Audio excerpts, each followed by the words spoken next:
Good morning, friends, and good morning to Bante Daso. Hello, Jens, Michael, Kevin, Ella, and Mark, and whoever else is that little dot number that says people viewing this. And buenos dias, Bradley. So today we'll be studying the last part, the third and last part of the Mahāsīhanāda Sutta. And you will find the link of the Sutta on the live chat as usual. Welcome to Liz and Galaxy. Good to see you, friends. So without further ado, I'll pass it on to Bante.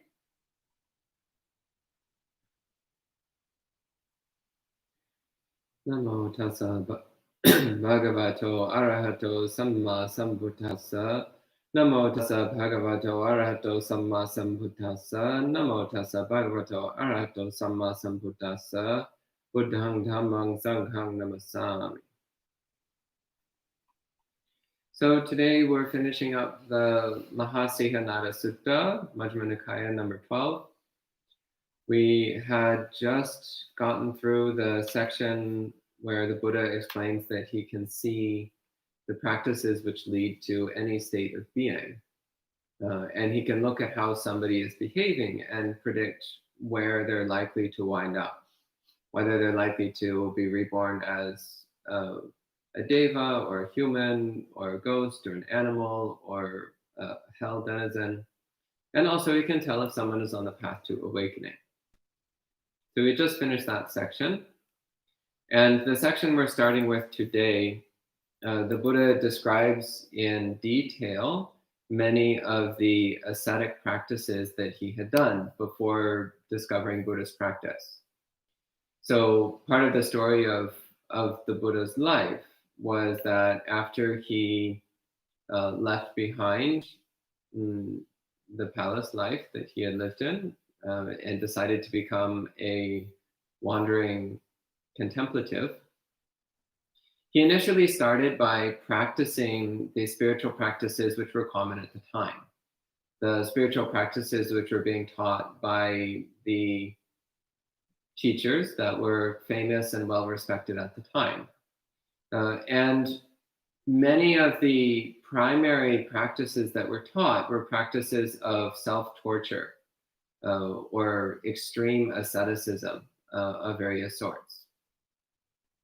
So the Buddha quite diligently practiced all of these ascetic practices and found that they weren't of any particular benefit, found that they did not lead to awakening. But here he goes into full description of all the practices he did. And what I get from this is that he's making it clear that he tried everything that was available.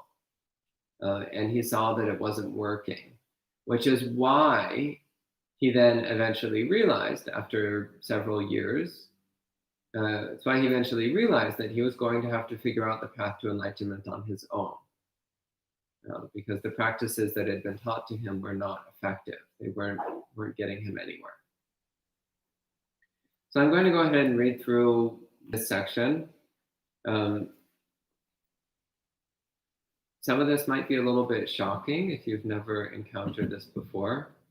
Just keep in mind that these were standard ascetic practices that were considered by many teachers at the time to bring great benefit.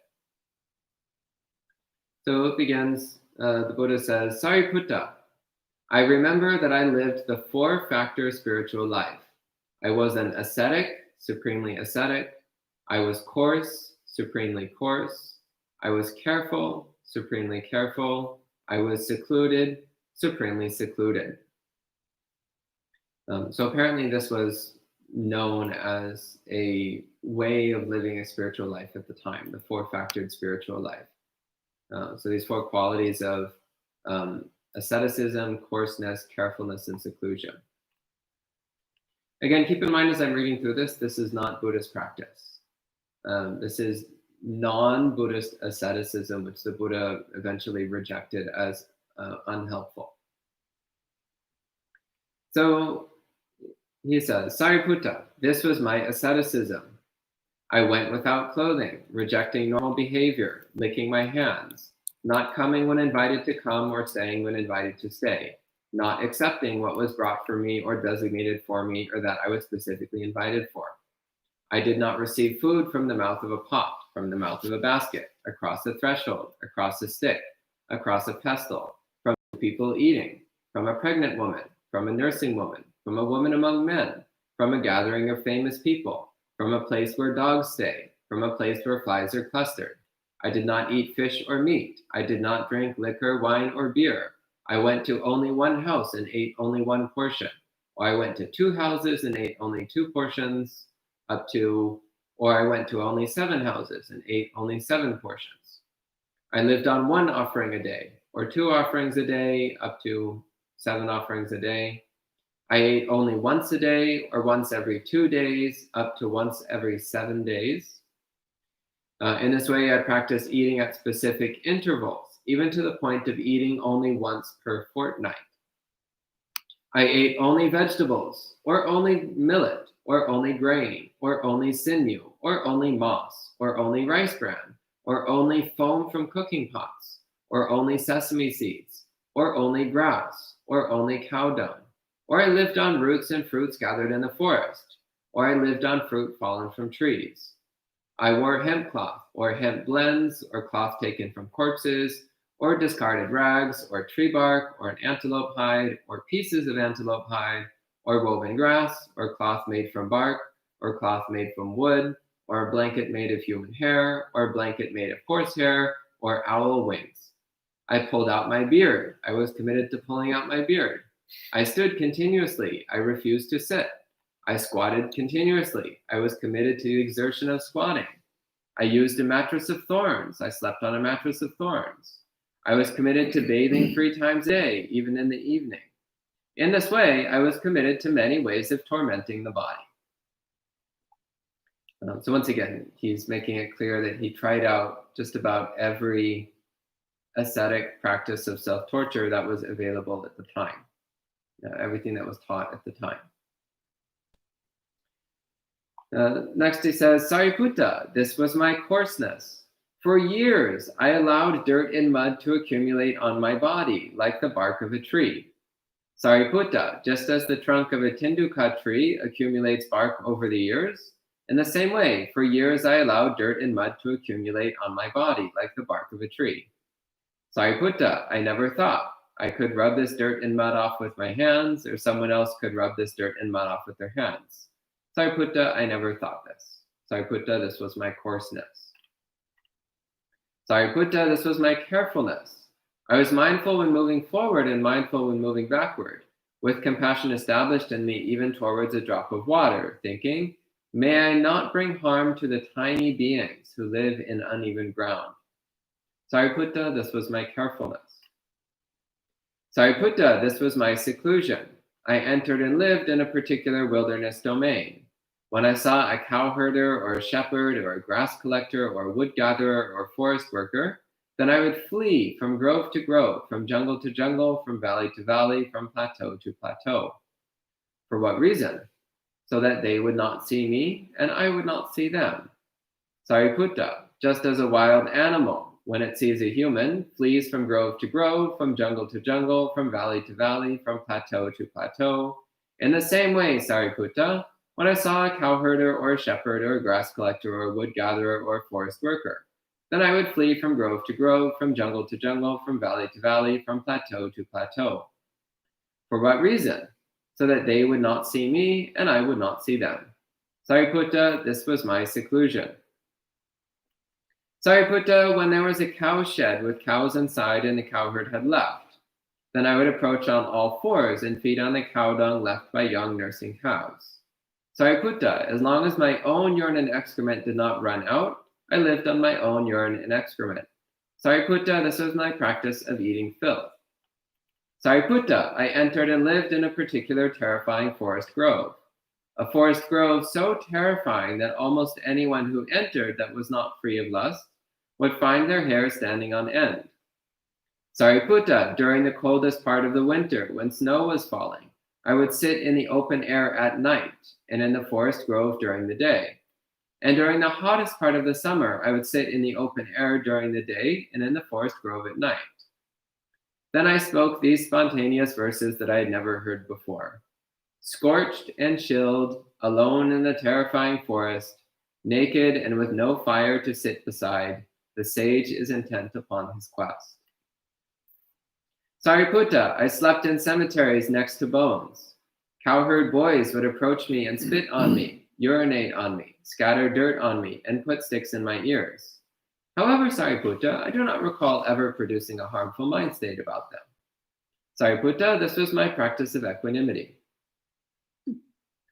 Sariputta, there are some contemplatives and Brahmins who profess this perspective. Purity comes through food. They say, we will live on kola. So kola was a very small, bitter fruit that was used as medicine at that time and place in India. They eat kola, they eat powdered kola, they drink kola juice, they enjoy many kinds of kola products. Sariputta, I recall my food was just 1 kola per day. Again, these are very small fruits, like a little bit larger than a grape. Sariputta, it is possible that they might think, at that time, kola must have been very large. Sariputta, this is not the way to see it. At that time, kola was no bigger than it is now. Sariputta, by eating just 1 kola per day, my body became extremely emaciated. Because of eating so little, my limbs became like old weathered stalks. My buttocks became like a camel's hoof. My spine protruded like a string of beads. My ribs stuck out like the broken rafters of an old rundown house. My eyes glittered deep in my eye sockets like water at the bottom of a deep well. My scalp became as wrinkled and withered as a soft gourd left in the wind and sun. Sariputta, if I wished to touch my stomach, I could feel it through my back. If I wished to touch my spine, I could feel it through my abdomen. Sariputta, because of eating so little, my stomach stuck to my spine. Sariputta, because of eating so little, I would fall over when I tried to defecate or urinate. Sariputta, because of eating so little, the roots of my body hairs were so rotten that if I rubbed my limbs in order to soothe my body, the hair would fall out. Sariputta, there are some contemplatives or Brahmins who profess this perspective. Purity comes through food. They say we will live on beans, as above, on sesame seeds or on rice. And again, the Buddha followed all these practices until he was extremely emaciated. And then the Buddha says, Sariputta, I did not attain any superhuman states or any distinction in knowledge and vision that would make me noble by engaging in these behaviors, these practices, and these austerities. For what reason? Because I did not reach any noble wisdom. The noble wisdom which, once reached, is a noble guide that guides its enactor to the correct elimination of suffering. In other words, even though he did all of these ascetic practices, none of it brought him any wisdom. None of it brought any understanding of the nature of dukkha, the nature of suffering, and how to be free of suffering.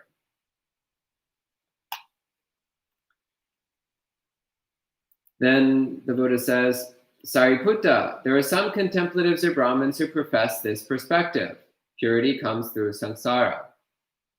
In other words, people who say that if we just keep getting reborn over and over and over again, experiencing every part of samsara, then eventually, once we've experienced everything in samsara, then we will attain awakening. So this was a teaching that some people presented at the time. And he says, Sariputta, it is not easy to find any state of being in samsara which I had not previously experienced during this long cycle of existence, except for the pure abode devas. Sariputta, had I experienced existence as a pure abode deva, I would not have returned to this world. So the pure abode is the place where someone who attains non-return, the third stage of awakening, when they pass away, then they're reborn in the pure abode. This is a particular heaven realm, which is occupied only by non-returners and arhats. So the Buddha said that he experienced everything in samsara except for the pure abodes. And that's because he had not attained any stage of awakening. So it's not possible to enter the pure abodes if one has not made sufficient progress on the spiritual path. So his point here is that if wisdom and purity came just through experiencing samsara, then he would have attained awakening just through living countless lives. But that wasn't the case. He experienced everything in samsara, and he still wasn't enlightened. So Sariputta, there are some contemplatives or Brahmins who profess this perspective. Purity comes through rebirth. Sariputta, it is not easy to find any rebirth, which I had not previously been reborn as during this long cycle of existence, except for the pure abode Devas. Sariputta, had I been reborn as a pure abode Deva, I would not have returned to this world. Similar to the previous one. So people saying, once again, that just continually being reborn over and over and over again, eventually you will spontaneously attain awakening. And the Buddha says, no. I was reborn countless times in every corner of samsara, and it did not bring me one step closer to enlightenment.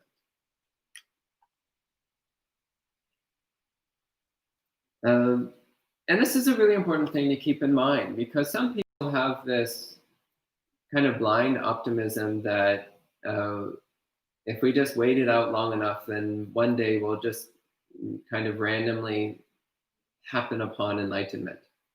That doesn't really matter. We don't need to put forth any particular effort.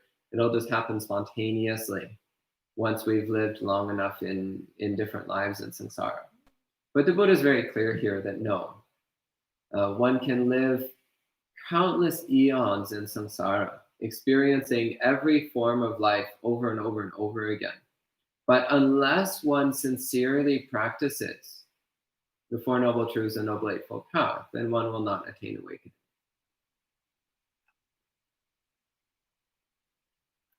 Then he continues, Sariputta, there are some contemplatives or Brahmins who profess this perspective. Purity comes through living. Sariputta, it is not easy to find any life in samsara, which I had not previously lived during this long cycle of existence, except for the pure abode Devas. Sariputta, had I lived as a pure abode Deva, I would not have returned to this world. So again, similarly, the Buddha had lived every kind of life imaginable, except for that of awakened beings. Next, he says, Sariputta, there are some contemplatives or Brahmins who profess this perspective. Purity comes through sacrifice. Sariputta, it is not easy to find any sacrifice in samsara which I had not previously sacrificed during this long cycle of existence, when I was a royal anointed king or a wealthy Brahmin. So here he's also pointing to the inefficacy of sacrifice as a way of developing wisdom, that performing religious sacrifices does not produce the wisdom that leads to enlightenment. The Buddha makes this very clear in many, many suttas, because religious sacrifices were extremely common at that time in ancient India, and they're still common in India to this day. In fact, they're still common in many religious traditions to this day. But the Buddha was very clear that religious sacrifices do absolutely nothing to bring you towards awakening. It's a complete waste of time at best, and incredibly unwholesome at worst.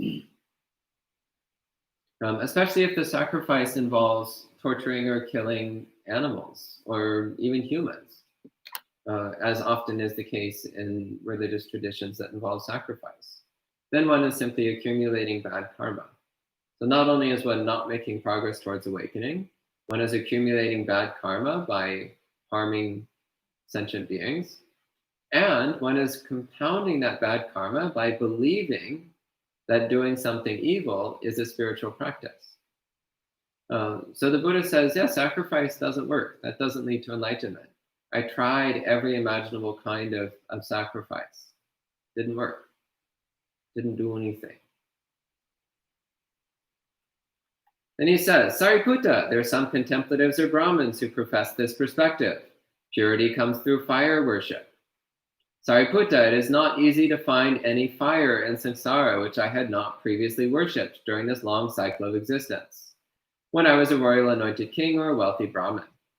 So this was another very popular form of religious practice at that time. So the practice of fire worship, which is less common these days, but you still find it in some spiritual traditions. And similarly, the Buddha said this also doesn't lead to enlightenment. It's not of any true benefit. He's like, I tried it. I tried fire worship countless times, countless lifetimes. I was devoted to fire worship. Didn't bring me one step closer to enlightenment. So next, the Buddha says, Sariputta, there are some contemplatives or Brahmins who profess this perspective. As long as a person is young, youthful, with dark hair, blessed with youth in the first stage of life, then they have the utmost lucidity of wisdom. When this person is decrepit, aged, old, in the last stage of life, 80 or 90 or 100 years of age, then they lose that lucidity of wisdom. Sariputta, this is not how it is to be seen. Sariputta, I am now decrepit, aged, old, in the last stage of life. I had lived for 80 years. Sariputta, I might have 4 disciples who each had a lifespan of 100 years, who had the utmost mindfulness, perseverance, and steadfastness, and the utmost lucidity of wisdom. Sariputta, just as a strong archer who is trained, practiced, and apprenticed could easily shoot a lightweight arrow across the shadow of a tree, in the same way they have extreme mindfulness, extreme perseverance, and extreme steadfastness. They might repeatedly ask me questions about the establishment of mindfulness. And when asked, I would answer, and they would remember my answer, and they would not ask any question twice. Sariputta, except for urinating, defecating, and relieving exhaustion and sleepiness, there would be no end to the Tathagata's teaching of the Dhamma, no end to the Tathagata's explanations of the Dhamma, no end to the Tathagata's answers. Then those 4 disciples, each with a lifespan of 100 years, would reach the end of their 100 years and die. Sariputta, even if you have to carry me around on a bed, still there will be no alteration of the Tathagata's lucidity of wisdom. In other words, he's saying that old age and decrepitude do not have any effect on the enlightened mind. It does not in any way weaken the clarity of wisdom that one has attained once one has attained awakening. And then he says, Sariputta, one who correctly speaks of someone as a being who is naturally free of confusion has arisen in the world for the welfare and happiness of many, out of compassion for the world, for the benefit, welfare, and happiness of devas and humans. They would rightly speak of me as a being who is naturally free of confusion has arisen in the world for the welfare and happiness of many, out of compassion for the world, for the benefit, welfare, and happiness of devas and humans. So here he's emphasizing the compassion aspect of a Buddha, the compassion of a Tathagata, a fully awakened being, that they arise out of compassion for the many folk. They arise out of a deep, genuine wish to help all beings attain freedom from suffering. The sutta wraps up. On this occasion, Venerable Nagasamala was standing behind the Blessed One, fanning him. Then Venerable Nagasamala said to the Blessed One, "Wonderful Bhante, amazing Bhante. Bhante, while listening to this Dhamma teaching, my hair stood on end. Bhante, what is the name of this Dhamma teaching?" And the Buddha replies, "Because of that, Nagasamala, you may remember this Dhamma teaching as the hair-raising teaching." We don't remember it as that, by the way. We remember it as the greater discourse of the lion's roar. This is what the Blessed One said. Satisfied, Venerable Nagasamala delighted in the Blessed One's speech. So that's the end of this sutta. At this time, if you have any questions or comments, please go ahead and type them in, and I'll answer them as best I can. Sadhu, sadhu, sadhu. Thank you, Bhante. So there are a few comments. And if people have other questions, they're welcome to put them in the live chat. And in the meanwhile, welcome to Jessica, Grant, Julie, and Suzanne. Good to see you online. So Marielle says, bathing 3 times a day doesn't sound that bad. Yeah, actually, I have a similar thought. It's like, actually, it's kind of nice to bathe. But then this was the practice of bathing in rivers and lakes and streams, which would have been cold.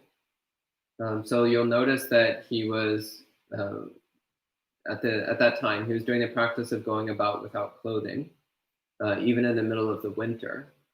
And he mentions bathing 3 times a day, even in the evening. So that means that he would be soaked in cold water at nighttime when the body is not going to dry off very quickly or easily and when it's cold.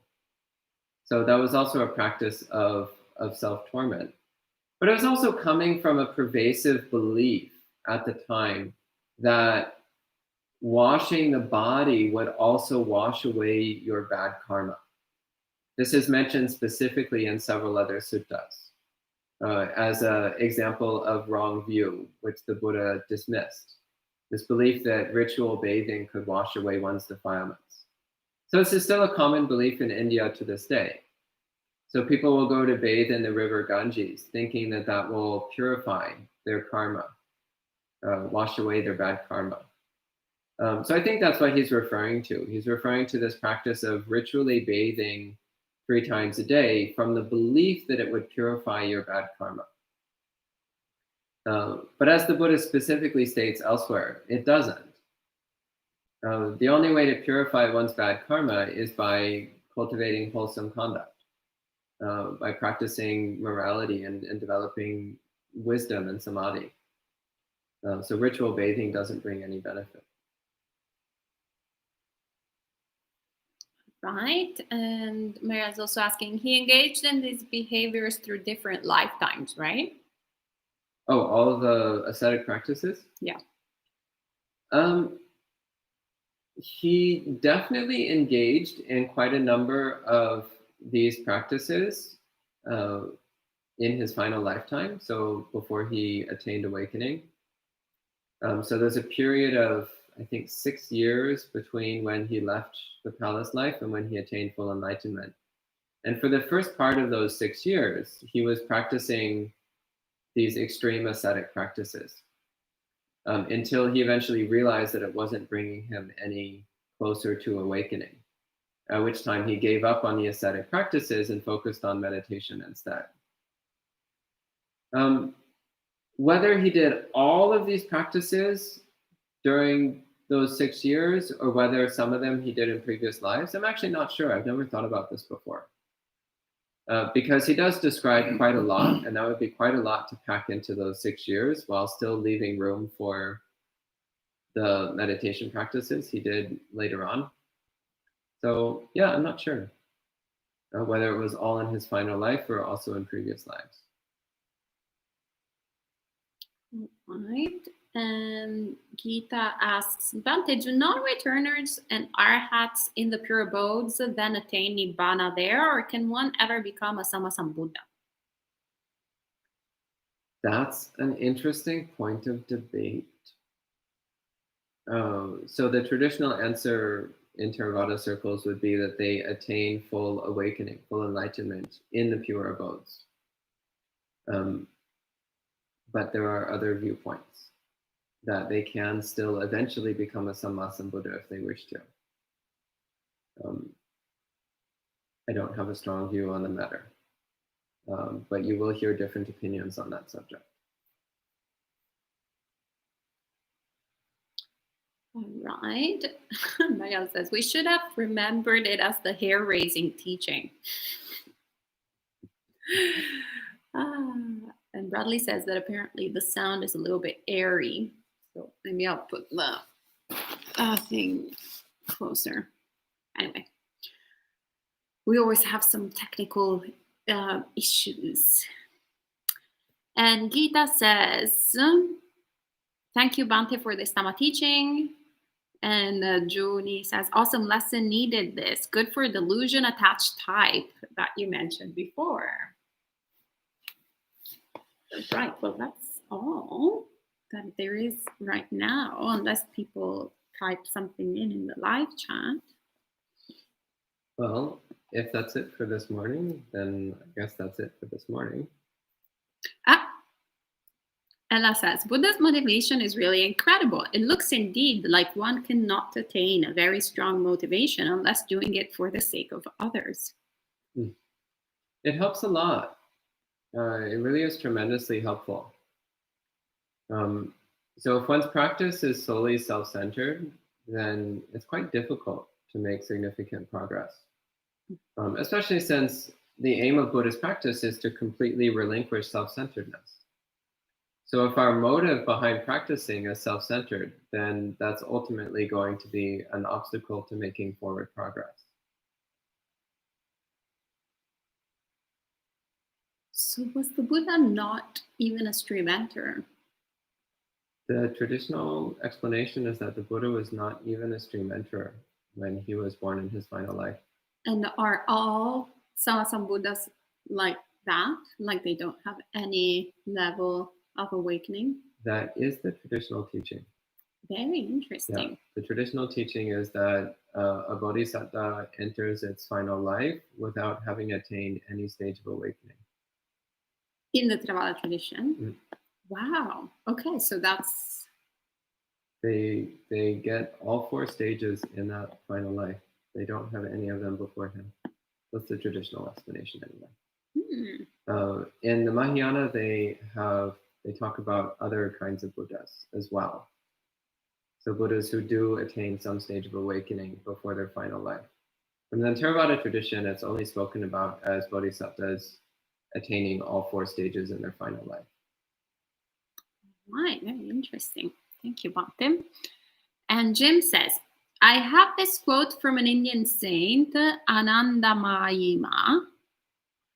He alone knows to whom he will reveal himself, under which form, by what path, and in what manner he attracts any particular man to himself with great force is incomprehensible to the human intellect. The path differs indeed for different pilgrims. Did the Buddha find a universal way? Yeah, the Buddha is quite clear that anyone who wants to attain awakening will do so by following the Noble Eightfold Path. He gives the simile of a gatekeeper. He says, imagine there's a city completely surrounded by a solid wall. The solid wall has no gaps or cracks in it, not even something big enough for a cat to slip through. And the wall has only one gate. And there's a gatekeeper who stands watch over that gate.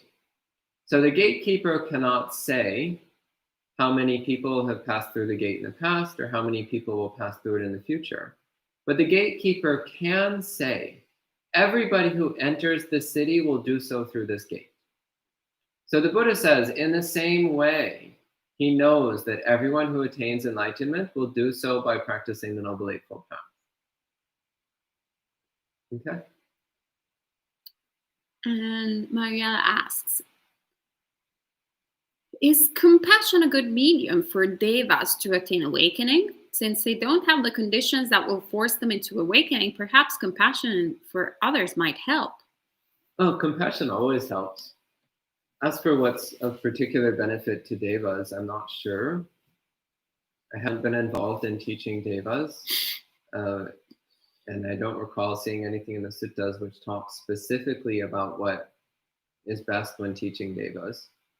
So I'm not sure. But yeah, compassion is always a benefit. Compassion erodes self-centeredness, which ultimately is what's necessary for attaining awakening. Right, great. And I think that's all for tonight, for this morning, which is tonight for some people who are watching. Australians. Yeah, Malaysia probably. All right, so Kevin says, the seeming irony is that all the practices the Buddha did leading up to his awakening were necessary in a sense, as they showed him what doesn't work. Yeah, actually, I think that's one of the significances of the Buddha having done all these ascetic practices, is because there were so many people who believed that those ascetic practices were beneficial, who believed that those ascetic practices were helpful for attaining awakening. So if the Buddha had not tried out those practices, then other people might have criticized him, saying, oh, well, sure, you figured out your way, but these ascetic practices work a lot more quickly. They're a lot more effective. But since the Buddha had tried them out, he would speak from personal experience in saying that they are not effective. They do not lead to awakening. So I think that is significant in that it allowed the Buddha to speak from personal experience about the limitations of the non-Buddhist spiritual practices available at the time. Maria says, but you can practice the Noble Eightfold Path without knowing it's called the Noble Eightfold Path, right? So people from other practices or people without a practice might have reached it without knowing. It's theoretically possible that somebody could be practicing all aspects of the Noble Eightfold Path without knowing the specific phrase, Noble Eightfold Path. That is possible. How likely is it that someone could just accidentally happen to be practicing the entire Noble Eightfold Path without ever having encountered the Buddhist teachings? Very unlikely. It does happen. That's why we have Pacceka Buddhas. That's why we have Samasa Buddhas, actually. But it's very rare. It takes exceptional wisdom to be able to figure it out on your own. And Jim says, also I heard according to Mahayana, the Buddha attained enlightenment in a pure land and then manifested in the human realm as the life we know. Any thoughts on this? Yeah, that's from the Lotus Sutra, which in a previous talk I expressed my views on the Lotus Sutra, which is that it's almost certainly an apocryphal text filled with all kinds of weird things that don't line up very well with the rest of the Buddhist teachings. Yeah, I'm not such a fan of that viewpoint. Of course, there's a way of interpreting it as a metaphorical statement, and then you can twist and bend it around to kind of force it to fit in with the rest of the Buddhist teachings. And I can do that if that's what you want me to do. But I think it's much simpler just to take the Buddha's words at face value, that he was born into this world not enlightened, and he figured it out based on the incredible parame that he had built up over countless previous lifetimes. He figured it out on his own, as a human. And I think that's quite significant, because it shows the rest of us that we also, being human, can figure it out as well. And in fact, we've got a lot of benefit. We have a huge leg up on the Buddha, because we have all these teachings laid out to us. The Buddha just had people telling him to go and eat cow dung and be naked in the winter. That's what the Buddha had for teachers. We've got the Pali Canon. So if the Buddha figured it out, even when people were just giving him all this weird advice, well, we can figure it out when we've got the Buddha's advice. So I actually find it quite significant that the Buddha was not already awakened when he entered his final life. Great. Thank you, Bhante. Bradley says, even Buddhists struggle to practice the Noble Eightfold Path. Yeah, fair. And there's quite a few people who agree with that statement. And Kevin says, I think the only factor I consistently have is right livelihood, which is great. Yeah, bonus points. A lot of people don't have right livelihood. Oh, Junie, in fact, says that is perhaps the most essential ingredient to Kevin. Yeah, well, that makes life significantly easier, doesn't it? Wonderful. All right. Galaxy asks, but how can it be possible if the Buddha accumulated countless of parame in his countless past lives and yet not attaining any level of enlightenment? Mm-hmm. Well, because again, he had the vow to become a Sammasambuddha. So what he was developing through all those lifetimes were the preliminary qualities, the prerequisites. So he was getting himself 99% of the way there. So that then in his final lifetime, he just had to get that last 1%. And the other thing is that had he attained awakening in a previous lifetime, then it would have been without the sufficient prerequisites to be a Sammasambuddha. So he would have wound up as a Pacceka Buddha. And there's a lot more Pacceka Buddhas than there are Sammasambuddhas, hundreds of times as many.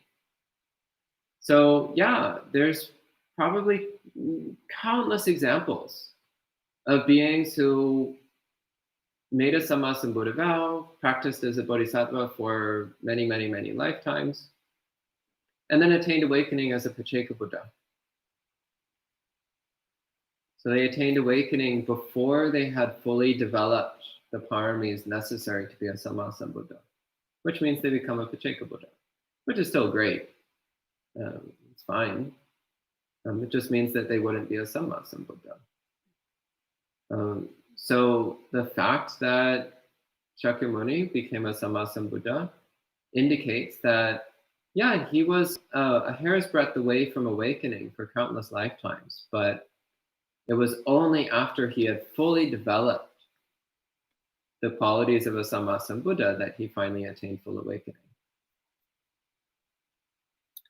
Bradley asks, if the Buddha taught people so they could become enlightened in this very life, why is that arhat path so disparaged?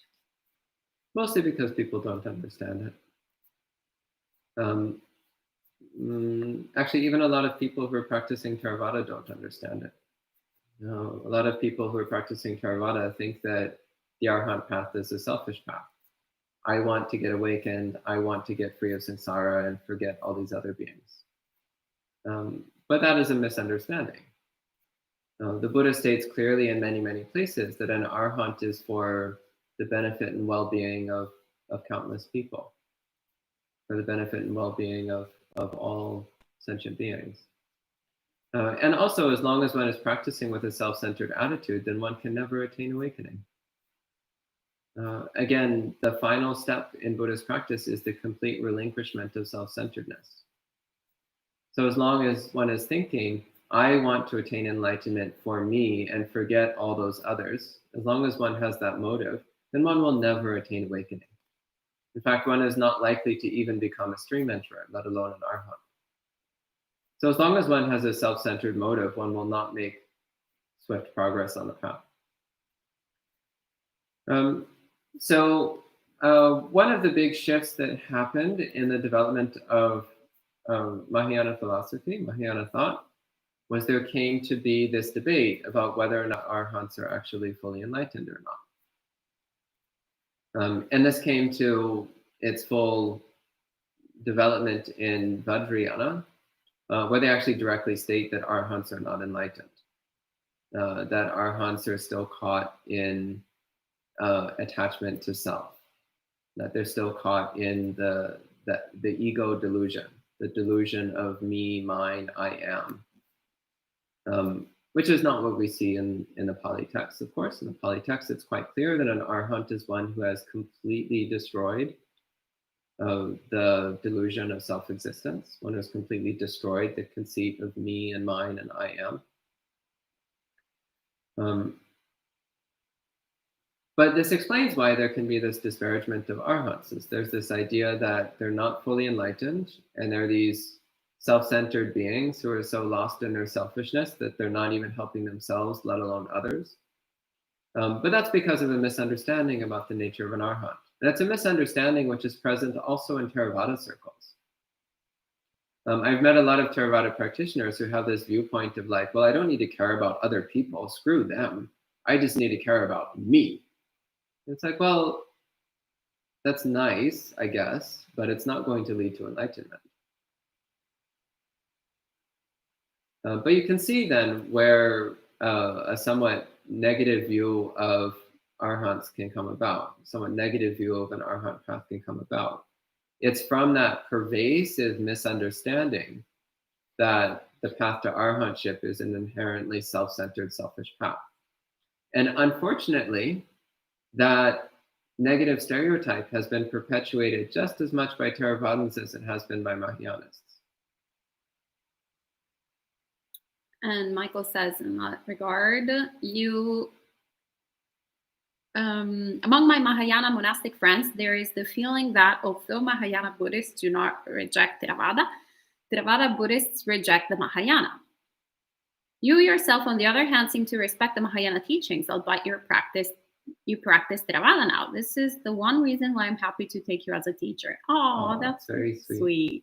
There's actually quite a number of Theravadins who respect Mahayana, and quite a number of Theravada monastics who incorporate Mahayana teachings and appreciate Mahayana sutras and so on. There's quite a number of them. We're not the majority by any means, but we're around. And Jim is asking, off topic, has anything changed for you two in regards to the protests happening at the moment? I understand if you don't want to talk about it that here. I'm just hoping you are well. What do you mean by changed? I guess if everything is okay here at the monastery. Yeah, I mean, we're fine. There's been no problems here. I mean, I made a statement on my Facebook page yesterday, which I think pretty clearly sums up my viewpoint on the matter. Ayasoma also has made some statements lately on Facebook, which pretty clearly indicate how she feels about these things. So yeah, I don't really think that this is the best time to discuss it, since this is supposed to be discussing the sutta. But it is something which we could talk about during monk chat, for example. That would be a good time to bring it up. Yeah, definitely. Bring all your questions on monk chat tomorrow. You'll have 3 monks instead of 2 or 1. Yeah. Lots of different questions. All right. And I think that's really all for this morning. And thank you so much for gathering together and practicing the Buddhist teachings. And thank you, Bhante, for sharing your wisdom and the Dhamma with us. Sadhu, sadhu, sadhu. Have a great, as usual.